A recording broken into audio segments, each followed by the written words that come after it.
ভারতের বিপক্ষে ২ ম্যাচের টেস্ট সিরিজের জন্য ১৬ সদস্যের দল ঘোষণা করেছে বাংলাদেশ ক্রিকেট বোর্ড বিসিবি। দলে অন্যতম চমক জাকের আলী অনিক। ইনজুরি আক্রান্ত শরীফুল ইসলামকে বিশ্রাম দিয়ে এই উইকেট কিপার ব্যাটারকে টেস্ট দলে রেখেছেন জাতীয় দলে নির্বাচকরা। ২ ম্যাচের টেস্ট সিরিজ খেলতে আগামী ১৫ সেপ্টেম্বর ভারত যাবে বাংলাদেশ দল। আইসিসি টেস্ট চ্যাম্পিয়নশিপের এই ম্যাচের প্রথমটি শুরু হবে ১৯ সেপ্টেম্বর। এজন্য বৃহস্পতিবার ভারতের বিপক্ষে টেস্ট সিরিজের জন্য দল ঘোষণা করেছে বিসিবি।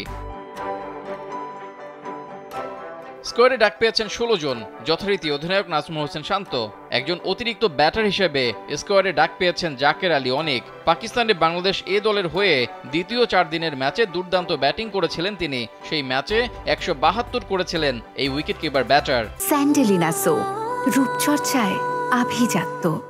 এরপর থেকে ভারতের বিপক্ষে টেস্ট সিরিজে পরিকল্পনায় ছিলেন তিনি। এজন্য গত কয়েকদিন ধরে কোচ সোহেল ইসলামের অধীনে জাতীয় দলের লাল বলে অনুশীলন করেছিলেন ডানহাতি এই মিডল অর্ডার ব্যাটার।